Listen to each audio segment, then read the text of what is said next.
El Col·legi Martínez Beiber porta celebrant des del passat divendres i fins avui mateix la seva setmana cultural, este any centrada en la biodiversitat. L'any 2010 està dedicat a la diversitat biològica arreu del món i per això mateix els professors i els pares han organitzat un munt d'activitats que començaren el divendres amb la projecció d'un audiovisual i la representació d'una obra teatral per part dels alumnes de 5è. Estem fent una muntona d'activitats, per exemple, sessions de contacontes, on el tema són contes de la biodiversitat.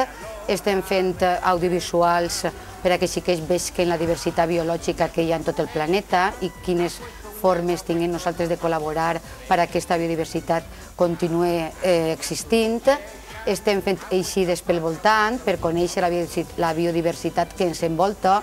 Hem eixit als Jardins del Palaciet. Avui, per exemple, estem fent una eixida pel Portet per conèixer les plantes que ens envolten. Hem estat en la depuradora i, a més, estem fent activitats plàstiques en les classes relacionades amb el reciclatge, perquè els xiquets reutilitzen les coses que normalment ja no se gasten i s'adonen que una cosa que ja s'ha utilitzat pot tornar-se a utilitzar i així contribuir a que la natura, els recursos no s'esgoten i contribuir un poquitiu a la conservació del nostre planeta.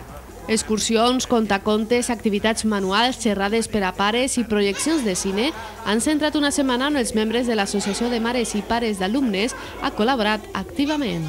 L'AMPA subvenciona activitats, eixides, i també participen en que els xiquets porten a l'escola totes aquelles coses que es demana per a realitzar les diferents activitats que tinguem programades. Tant pares com alumnes estan encantats amb les activitats que treballen temes com la convivència, el respecte al medi ambient, el reciclatge, les habilitats socials o la comunicació intergeneracional.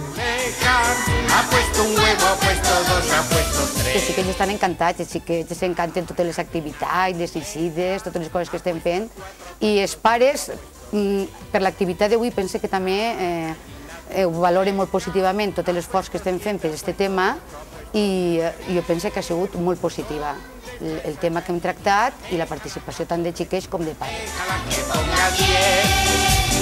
¿Dónde está esa gallinita? Déjala la pobrecita, déjala que ponga